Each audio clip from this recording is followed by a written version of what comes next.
está de férias hoje, né, último dia, e só volta na primeira semana de agosto, tá bom?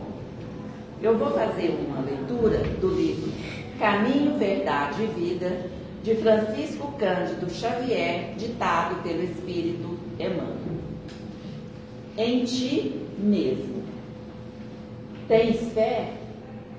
Tem-na em ti mesmo, diante de Deus. Paulo, Carta aos Romanos, capítulo 14, versículo 22. No mecanismo das realizações diárias, não é possível esquecer a criatura aquela expressão de confiança em si mesma e que deve manter na esfera das obrigações que tem de cumprir à face de Deus. Os que vivem na certeza das promessas divinas são os que guardam a fé no poder relativo que lhes foi confiado e, aumentando-o pelo próprio esforço, perseguem nas edificações definitivas com vistas à eternidade. Os que, no entanto, permanecem desalentados quanto às suas possibilidades, esperando em promessas humanas, dão a ideia de fragmentos de cortiça, sem finalidade própria, ao sabor das águas, sem roteiro e sem ancorador. Naturalmente, ninguém poderá viver na terra sem confiar em alguém de seu círculo mais próximo. Mas a afeição, o laço amigo, o calor das dedicações elevadas não podem excluir a confiança em si mesmo diante do Criador. Na esfera de cada criatura, Deus pode tudo. Não dispensa, porém, a cooperação, a vontade e a confiança do filho para realizar. Um pai que fizesse mecanicamente o quadro de felicidade dos seus descendentes exterminaria em cada um as faculdades mais brilhantes. Por que te manterás indeciso se o Senhor te conferiu este ou aquele trabalho justo? Faze-o retamente, porque se Deus tem confiança em ti para alguma coisa, deves confiar em ti mesmo diante dele.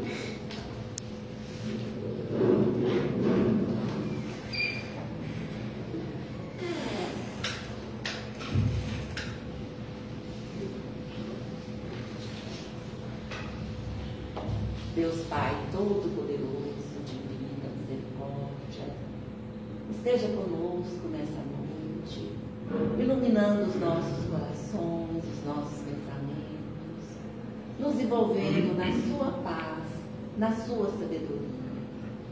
Queremos também pedir ao Mestre Jesus que esteja sempre conosco, iluminando os nossos caminhos, que possamos, Senhor, seguir sempre em frente, cada dia melhor, sempre sabendo que podemos contar com a sua ajuda.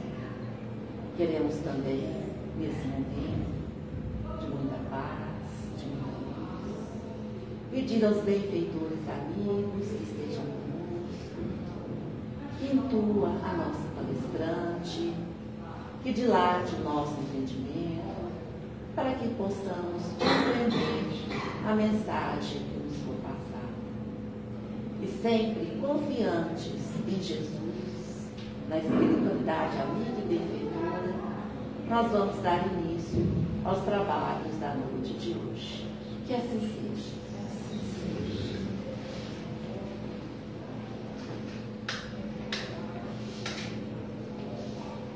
Queria ser muito prazer que a gente recebe a nossa querida amiga, Maria Helena. Obrigada. Prazer. Muito boa noite a todos. Que a doce paz de Jesus esteja conosco, continue conosco, agora e sempre. O nosso assunto de hoje, isso é contínuo. E foi interessante que a carta de Paulo aos Romanos, na carta, um dos trechos, que inclusive é Jerusalém aqui, eu estava pensando nele vindo para cá, nesse trecho, onde Paulo fala assim: tens fé? Tem-na em ti mesmo diante de Deus. Paulo de Tarso falou isso na sua carta aos Romanos. E em muitos outros episódios de Paulo, de todos os evangelistas e do próprio Cristo, nós notamos a preocupação com a fé, com a esperança que as pessoas têm, que nós temos, né? Como que isso, que nós gozamos isso, como que isso é mensurável. Só que muitas vezes nós não temos fé em nós, porque nós dizemos ingenuamente, esperamos em Deus. Deus tem um programa para mim, é assim que a gente ouve muito falar, Deus tem um propósito para mim. Deus tem as leis eternas, que são cósmicas, que não são para mim, nem para as outras pessoas, nem para ninguém, é para todo mundo, é para todo o universo. As leis de Deus são indivisíveis e deveriam ser compreendidas por nós, e são à medida que nós crescemos espiritualmente. A pessoa crescida, ela compreende as leis divinas, a sua justiça, o seu amor e a caridade para conosco. Só que nós temos que ter fé em nós também. Porque se nós não tivermos fé em nós ficamos, por mais que nós digamos, eu estou esperando em Deus, é justo? Não, só em Deus. Ou seja, eu não faço nada, eu fico imóvel, estática, quietinha, esperando que Deus realize em mim o seu programa divino. Então isso não vai acontecer. Então essa nossa incompreensão vem da nossa ignorância, nem tanto da maldade, mas da ignorância. E nós sabemos que uma das coisas que provoca a perdição do ser humano, um dos itens, entre os vários que existem, é a ignorância. Essa ignorância que nós temos, que vem do comodismo, que vem até do egoísmo, porque é muito fácil eu dizer, eu confio em Deus. Parece que não, né? Uma ênfase, uma fortaleza, eu confio em Deus. Oh, que bacana, ela confia em Deus, beleza, tá certinho, tem que confiar mesmo. Ele tudo pode, ele tudo vê, nós falamos assim, e entendemos isso. E não é uma mentira, é uma verdade. Só que é uma meia verdade, porque a nossa ignorância, a nossa compreensão é pequena. Então a gente fica no comodismo, esperando que um ser superior, seja Deus, o meu anjo da guarda, os anjos tutelares, os espíritos amigos, nos ajudem. E aí muitas vezes nada acontece. E a gente fala, não sei porque comigo tudo dá errado. Para começar, o simples fato de nós falarmos assim, nós já estamos fazendo um condicionamento, né, uma mentalização de que vai dar tudo errado.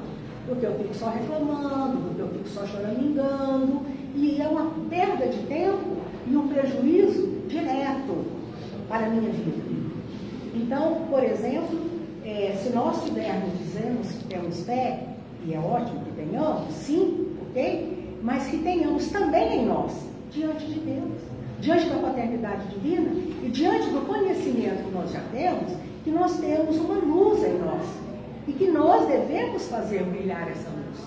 Todos os apóstolos, e Paulo também falou com muita ênfase, que nós somos deuses. Que é isso? Você estava mentindo? Não.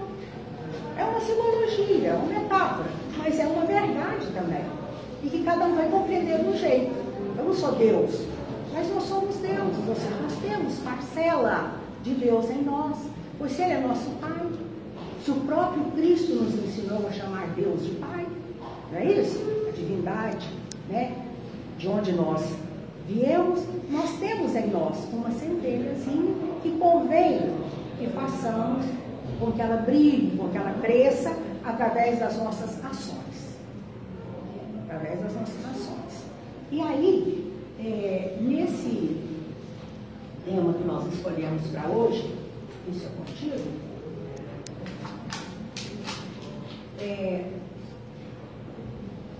nós escolhemos um trecho, na verdade, um texto de Emmanuel, é o capítulo 91, capítulo 91 do livro Pão Nosso. Pão Nosso é um daqueles livros da série Fonte Viva. Pão Nosso, Vinho de Luz, Caminho, Verdade e Vida, que ele acabou de ler um trecho. Cada um deles, gente, tem sempre, eu fico cansada de falar, desculpa. Eu gosto de repetir, porque eu gosto de divulgar essa pequena coleção, dentre as muitas, né, vindas da sabedoria de Emmanuel, escritas por Chico Xavier, que é essa série Fonte Viva. São mensagens curtas, que dá para a gente ler aleatoriamente, porque elas não é um romance, não tem uma sequência lógica, sabe? Então, assim, são 180 lições que cada uma tem, que cada um desses livros tem. Vida de Luz, Fonte Viva, Caminho, Verdade e Vida, o Nosso, né? São 4 básicos. Depois eles falam também Livro da Esperança e outros que foram inventados, né?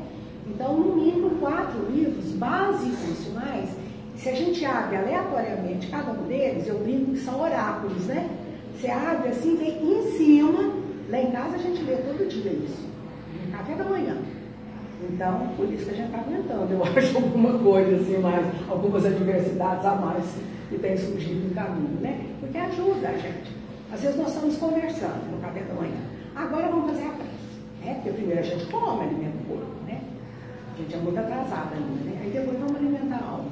Aí a gente vai fazer a prece e ler sempre, nós sempre lemos uma lição desses livros, ficam lá, perto de nós, como se diz. Então, assim, até eu vim trazer hoje, porque eu tirei a lição dele, que é o Pão Nosso, ele estava tão feio, eu preciso comprar outro substituir. Como a gente lê todo dia, a gente leva para a cozinha, leva para o quintal, de vez em quando ficou em cima de uma árvore, assim, que a gente já está lendo, deixa lá, mas porque são, assim, muito pontuais, sabe?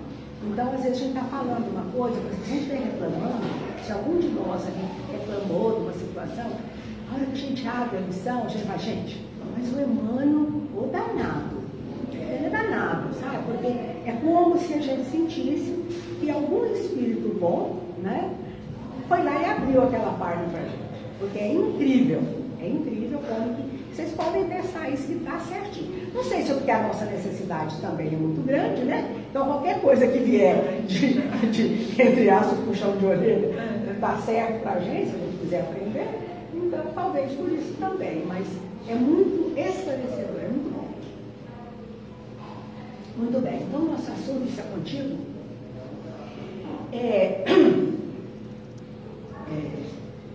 depois da crucificação de Jesus, pouco antes de Judas Iscariotes se matar, né, segundo a história,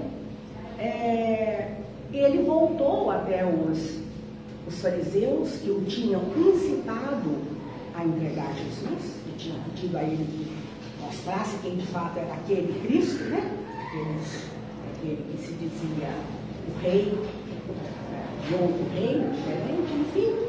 E Judas, tentado pela missão e por questões até políticas, né, ele traiu Jesus, entregando aos judeus. E aí, depois que Jesus foi crucificado, ele procurou aqueles mesmos sacerdotes que tinham, digamos assim, levado a fazer aquele ato de traição do Cristo. E aí, ele disse assim, pequei, traindo sangue inocente. E eles responderam assim, que nos importa? Isso é contigo. Isso está na narrativa de Mateus 27,4. Lá no Evangelho de Mateus, vocês forem lá, está isso. E quando Judas procurou os fariseus para, estou arrependido, né? Eu pequei, eu entreguei, traí o sangue inocente. Entreguei Jesus. E eles falaram, o que nos importa? Isso é contigo. Se vira, não sei nada com isso. Nós pedimos que você fazer um serviço para nós. Você fez, recebeu 30 dinheiros. Problema seu, você está pago. Né? E não. Aí Emmanuel comenta essa lição, dizendo assim, a palavra da maldade humana é sempre cruel para quantos lhe ouvem as criminosas insinuações. O caso de Judas demonstra a irresponsabilidade e a perversidade de quantos cooperam na execução dos grandes delitos. Então, Emmanuel, comentando, ensina para nós que toda palavra de maldade, quando é seguida, quando alguém segue esses alvidos, esses palpites malévolos, né, que vem da maldade, da maioria de nós que ainda temos essa maldade, depois a pessoa ouve palavras cruéis daqueles próprios que o incentivaram a ouvir. E Emmanuel comenta mais adiante que quando nós conseguimos alguma vitória, conseguimos fazer o bem, conseguimos agir com correção, nós temos muitas pessoas que nos aplaudem, muitas pessoas que nos admiram, que nos ajudam e que ficam felizes, ou não, mas de qualquer forma incentivam, porque você já obteve sucesso, êxito em qualquer situação, seja material, seja moral, né? Então é muito fácil a pessoa que acerta ter o aval da sociedade, o aval dos amigos, o aval da família, de todo mundo. Mas quando a pessoa erra, ela fica sozinha. Em breve tempo, ela percebe a solidão que ela fez por merecer, vamos dizer assim. E aí, no caso, ele comenta da questão da maldade humana, que geralmente, muitas vezes, diz ele, que a pessoa está respirando em paz, está levando a sua vida com correção, procurando acertar, fazendo o seu melhor. Aí alguém vem e dá um palpite que faz com que aquela pessoa tropece. E aí, se depois ela for reclamar, acontece como aconteceu com Judas. A pessoa própria que você vai falar, nossa, fulano, eu fiz aquilo que você me sugeriu, mas não deu certo, deu ruim, porque o negócio não era uma boa coisa, por exemplo, seja lá o que for. Né? E deu vontade de comentar com ela, até pedindo apoio, né? O que ela vai ouvir? Não tem nada, mas não, né? Muitos até negam, né? Não te falei nada disso. Seu problema é seu, você fez o que você quis. Eu dei minha opinião, não é assim? Então, por isso é que nós devemos ser aqueles que Paulo sugeriu lá na carta dele, ter fé em Deus, mas ter fé também em nós, através do autoconhecimento, através do desejo de acertar, olhar as nossas capacidades e também as nossas falhas, os nossos vícios. Tem uma pergunta muito interessante no livro dos Espíritos, é a questão de número 913. Kardec pergunta dos Espíritos, todo mundo sabe, né? Que o livro dos Espíritos são aquelas questões que Kardec fez aos espíritos de luz, espíritos superiores, espíritos já nas alturas, né? E eles responderam para nos ensinar. Então, para nós é um verdadeiro código de vida, né? O livro dos Espíritos. E aí, na questão 913, Kardec pergunta assim: entre os vícios, qual o mais radical? Aí o que eles respondem? O que eles respondem, gente? Qual que é o vício mais radical? O que vocês acham? Quem conhece o livro dos Espíritos? Claro, todo mundo conhece, mas assim, lembra da resposta? O egoísmo. Porque o egoísmo é o pai de todos os vícios. Todos os vícios. Aí, olha a resposta que os Espíritos dão. Já o dissemos muitas vezes, o egoísmo é o vício mais radical. Radical, gente, de raiz, aquele que está mais enraizado. Está mais enraizado em nós é o egoísmo, não é? E que é também o vício maior, pai de todos os outros. Todos os outros decorrem deles. Aí vem a maldade, vem a inveja, vem o ciúme, vem o orgulho e tudo mais. Filhos do egoísmo. Então, eles respondem assim, já o disseram muitas vezes, o egoísmo. Estudai todos os vícios e vereis que no fundo de todos existe egoísmo. Se nós olharmos de fato qualquer vício, seja ele material, seja ele moral, né? A maioria dos vícios são morais, na verdade, né? Mas, muitas vezes, ele é mais material, mais materializado, vamos dizer assim. Independente disso, da sua feição, todos os vícios têm, no fundo, se observarmos com atenção, a origem é o egoísmo. Por mais luteis contra eles, não chegareis a extirpá-los enquanto não os atacardes pela raiz, enquanto não lhes houver destruído a causa. E a causa, então, de todos os vícios, como eles já disseram aqui, falaram muitas vezes, é o egoísmo, né? Então, se por mais que nós lutemos para acabar com o vício, para extirpá-lo de nós, se nós não tivermos perseverança e buscarmos a raiz, que é o egoísmo, se nós não buscarmos ser menos egoístas, nós não conseguiremos vencer os nossos vícios.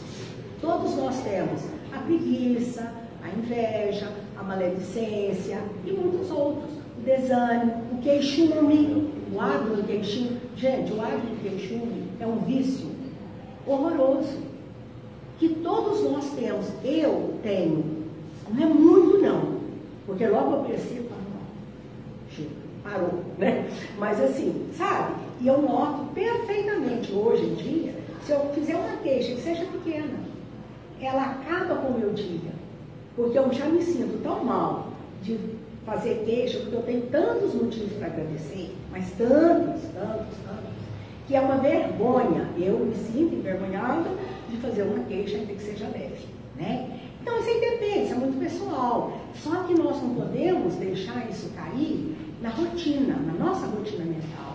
Que nós não sejamos queixosos. Uma familiar minha é reumatologista, né? E ela fala que a pessoa que tem qualquer doença reumatológica é poliqueixosa. Isso aí eles falam lá na medicina mesmo. E eu fico rindo, né? E eu tenho artrose, uns negócios lá. E ela fala assim, não, você não é poliqueixosa. Eu falei, se eu fosse também eu tinha que apanhar, porque, né, porque a gente já tem conhecimento e tudo. Mas mesmo assim, gente, porque virando hábito nós não percebemos. Quando a gente vê, já foi. Não é isso? Porque vira rotina. E a rotina nós não prestamos atenção, nós automatizamos. E o que nós precisaríamos automatizar para a nossa vida ser melhor? Automatizar tudo aquilo que tivesse relação com a ausência do egoísmo, com a lei de justiça, com a lei de amor e a lei de caridade, que são diretas de Deus, né? Então, inclusive, os Espíritos falam nessa mesma questão, 913 do Livro dos Espíritos, eles respondendo a Kardec, até foi Fenelon que fez essa resposta nesse texto. Então ele diz assim, quem nesta vida quiser se aproximar da perfeição moral, deve extirpar do seu coração todo o sentimento de egoísmo, porque o sentimento de egoísmo é incompatível com a justiça, com o amor e com a caridade. Ele neutraliza todas as outras qualidades. Então, a pessoa que é extremo egoísmo, gente, ele é uma coisa que era natural quando no início da civilização, no início do nosso caminhar humano, no início, quando nós saímos da mão do Criador, deixamos de ser tão simples e tão ignorantes, né? E começamos a nossa educação, a nossa evolução.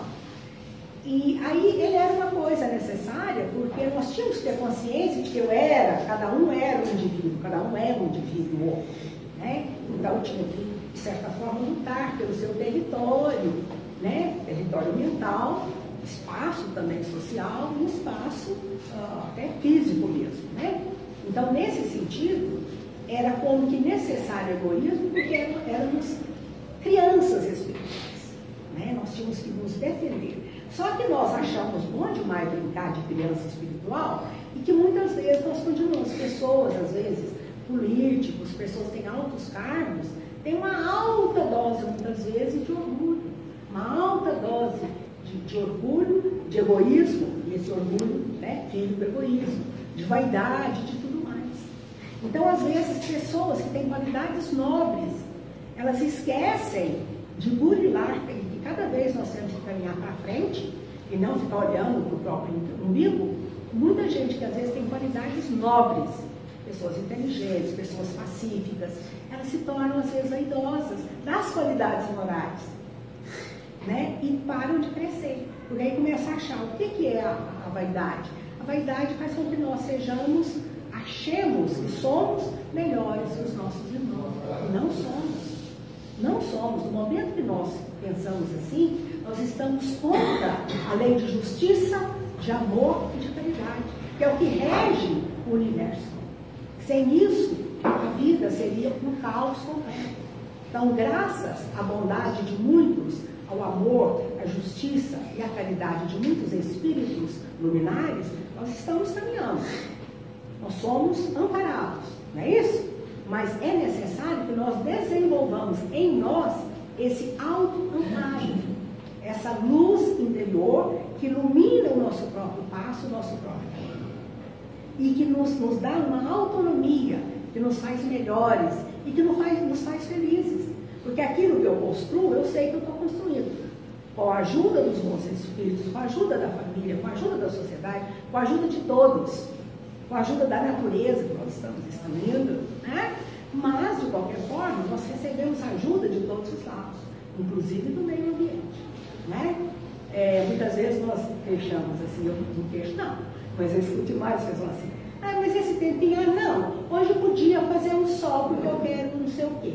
Eu falei, gente, porque eu quero secar a roupa, por exemplo, de fato, né? Dá até vontade, mas não é isso, não precisamos queixar, né?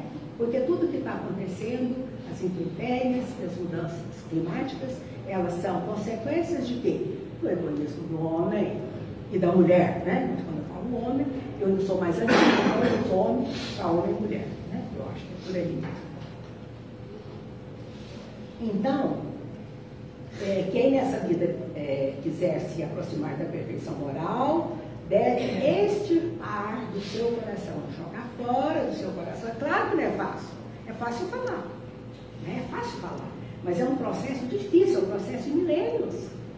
Há pessoas, há espíritos, né, desencarnados, que reencarnam muitas vezes, inúmeras vezes, por milênios seguidos, para retirar do seu coração um pouco de orgulho. Tem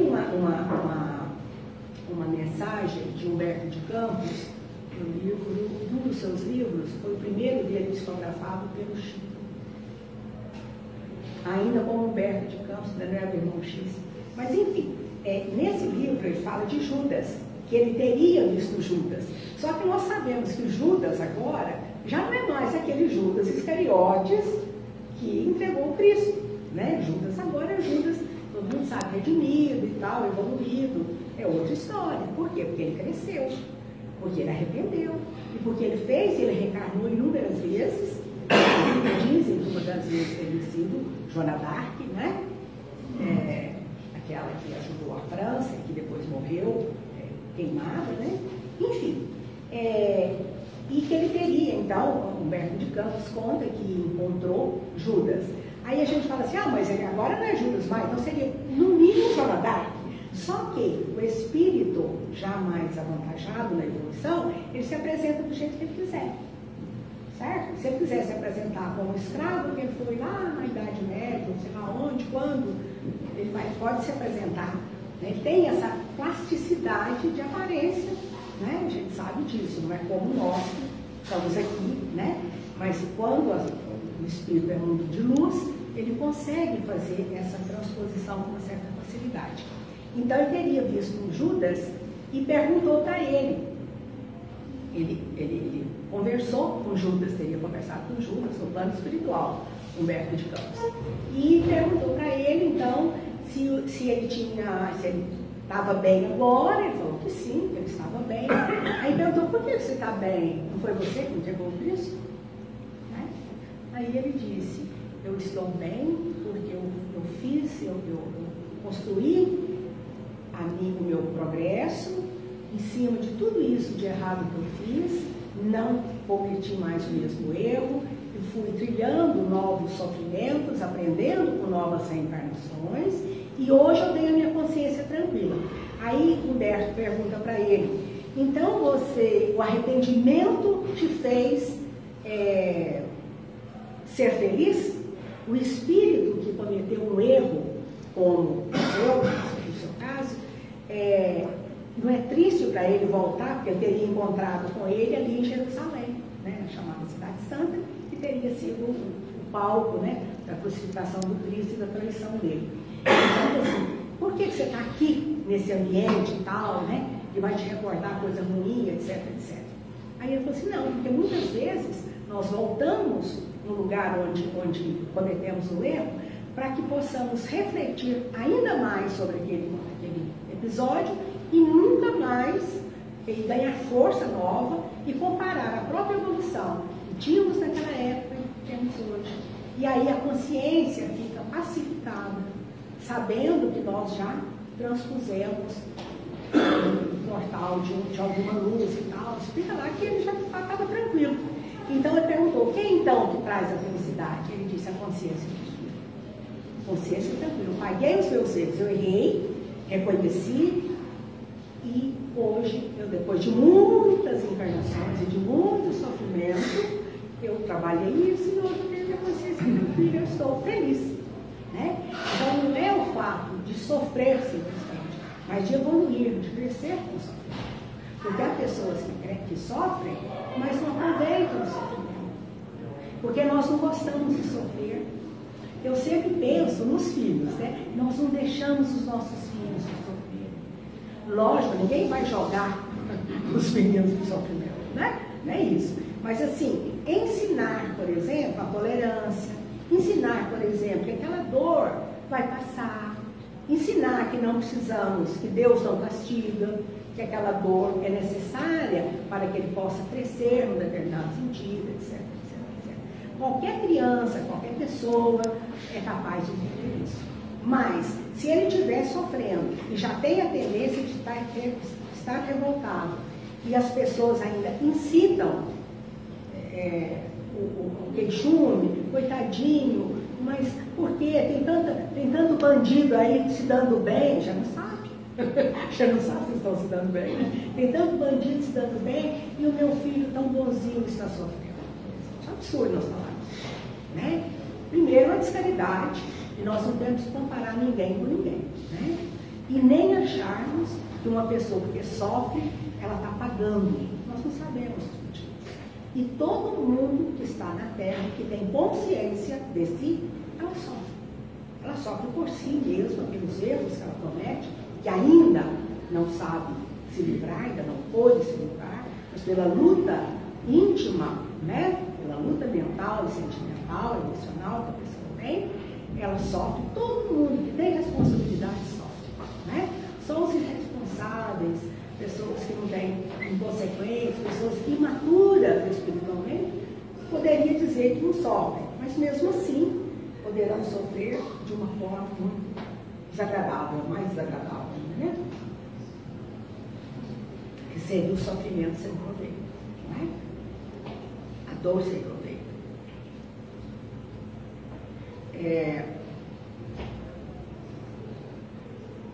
Aqui diz assim, que no trecho do que o Humberto de Campos falou sobre Judas, a lembrança dos erros que a alma pode ter cometido, isso aqui tem a ver com a questão 918 do Livro dos Espíritos. Interessante, né? A questão 918 do Livro dos Espíritos fala sobre o arrependimento, as lembranças dos males que cometemos, né?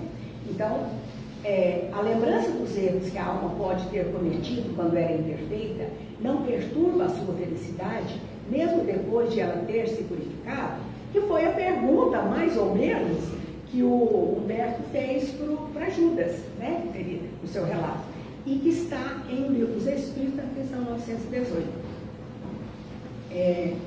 Aí eles respondem, não, porque resgatou seus erros e saiu vitoriosa das provações às quais se submeteu com esse objetivo.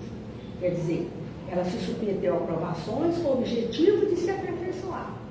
Ela se submete, então essa é a alma já que começa o processo de emancipação espiritual, né? A pessoa que começa, o espírito começa a ter um pouco mais de luz, ele começa através dessas compreensões, através da responsabilizar-se pelos seus próprios atos, de aceitar o que lhe é imposto, que ele não pode mudar, por exemplo, uma doença grave, um familiar com algum problema maior, sei lá, uma coisa que ele não participou, que ele não buscou conscientemente, né? E acontece, é necessário que acolha, né? Porque ele vai sofrer menos, né? Até o pessoal faz uma gracinha e fala, como é que é? Aceita que dói menos. É uma bobagemzinha que falam em determinadas situações, mas de fato, quando nós aceitamos uma situação, ela vai nos perturbar menos. Por exemplo, eu não posso mudar, vamos supor, eu estou passando uma dificuldade financeira. Eu não posso mudar no momento aqui, mas eu posso trabalhar para sair daquela situação. Eu posso prestar recursos, eu posso pedir ajuda, eu posso trabalhar mais. A gente sempre pode fazer alguma coisa. E em fazendo, nós encontramos um pouco de paz. Agora, quando nós só reclamamos e ficamos quietos, nós não encontramos recursos. E não evoluímos e ficamos estagnados. Porque, graças a Deus, existe a chamada lei do progresso, né? A lei do progresso nos ensina que ninguém anda para trás. A evolução é sempre para frente. Todo espírito, todo ser evolui, melhorando, anda para frente, anda certinho e melhora sempre. Só que muitas vezes nós não melhoramos em determinadas situações que seria assim, um prato cheio para nós melhorarmos. Seriam oportunidades de crescimento. E nós desprezamos essas oportunidades pelo medo de sofrer, pelo orgulho, pelo egoísmo. A gente perde tudo, né? Então, há pessoas, por exemplo, que têm vergonha de ter uma doença. Gente, não precisa ter, né? É claro que é desagradável, né? Toda doença dói, toda doença traz sofrimento. Mas tem gente que esconde, porque o seu orgulho, o seu egoísmo não permite que ela seja vista em sofrimento, né? Então isso daí faz com que ela sofra mais, que não encontre a cura, que é sempre possível, ou quase sempre. Se não a cura, há pelo menos um tratamento, uma melhora, né? Seja que tipo de doença for, né? Ou de dor, falo dor, de um modo geral, né? Qualquer sofrimento causa dor. E se nós buscarmos, primeiramente, em nós, que recurso eu tenho para resolver essa questão? Se nós pensarmos assim com seriedade, Deus nos dará uma clareza maior, né? Quem poderá me ajudar? Esse é o segundo momento. Não tem que fazer igual o carinha lá do Chapolin, né? Quem poderá me ajudar? Não direto. Pode até falar no segundo momento, no primeiro momento. O que eu posso fazer a respeito dessa questão? O que eu posso fazer para me ajudar, para me curar? Gente, não existe cura exterior. Existe cura interior. Ora, se existe cura interior, quem é o maior curador de mim sou eu mesmo. Se eu tiver fé em mim, diante de Deus, né? Diante da espiritualidade, diante da religiosidade, sentimento de gratidão para com a vida, para com tudo, para com todos, soubermos relativizar, por exemplo, no momento agora é muito fácil nós sermos gratos. Tem gente que não tem água para beber. Tem gente, muita gente, não precisa falar, né? Senão nós vamos até chorar aqui. Não é verdade?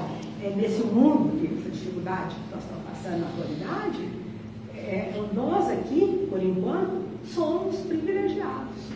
Né? Nós somos privilegiados. Nós temos recursos, nós temos ajudas, nós temos alguma proteção, nós temos algumas coisas. E em nós temos um potencial imenso de cura, de alívio, de esperança, de consolação e de tudo de melhor que nós buscamos para aqui e para ali, feito loucos. E não encontramos. Então eu tenho que buscar primeiro em mim. Todo mundo tem que buscar em si, porque nós temos essa capacidade. Então, aquela história que Paulo falou. Parece até que você trouxe para mim um tema, viu? Na carta de Paulo aos Romanos, né? Tens fé? Tenha em ti mesmo diante de Deus. Eu acho que é por aí que nós queremos falar. E lembrando sempre que nós podemos sim contar com os amigos, porque eles sempre nos ajudam. Mas contemos também com os nossos inimigos. Saibamos agradecer os inimigos. Porque quando os inimigos nos dizem alguma coisa, nós arrepiamos e ficamos na defensiva. Mas nem sempre eles estão errados. Algumas vezes, e até muitas vezes, eles falam verdade. E depois nos fazem refletir. Porque se nós quisermos, o nosso problema não for o nosso egoísmo, mas sim nós queremos buscar fugir do egoísmo, fugir da vaidade, fugir do orgulho, que são filhos todos do egoísmo, eu vou entender Porque aquela pessoa, por exemplo, que me critica, ela está me ajudando. Porque se ela estiver errada, eu vou ter a oportunidade de praticar o perdão. Não é? Se ela estiver certa, eu vou ter a oportunidade de olhar para mim e me corrigir. Aquela pessoa, bem que ela me fez raiva, mas ela tem razão. Pensando bem, eu sou isso mesmo. Pensando bem, eu faço essa coisa errada, ou seja, não se for, né? E aí, refletindo nisso, reconhecendo isso, que não deixa de ser um ato de humildade, eu cresço, eu me ilumino, eu expando, há uma expansão da minha consciência quando eu faço isso.